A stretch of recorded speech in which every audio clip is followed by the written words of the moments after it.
Hello friends, today in this video right now I'm going to show you how to set AppLock on Infinix mobile phone. So friends, before we continue this video, do not forget to like the video and subscribe the channel. Okay, so let's start the video. Here at first you have to move on setting.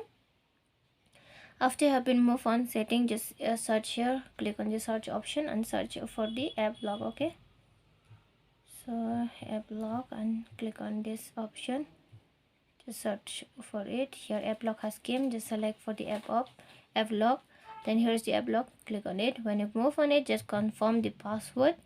After you have been confirmed the password, here if you want to set the AppLock, the lock will be closed. Okay, the lock will be closed, and when you want to unlock, the lock will be opened. Okay, see the difference. Okay, see it has been locked and the color has been changed into blue when it will be locked. Okay, so you can lock it like that. Okay, it's very easy, right? So friends, if you love the video, do not forget to like the video, share the video and subscribe to the channel. Friends, thanks for watching.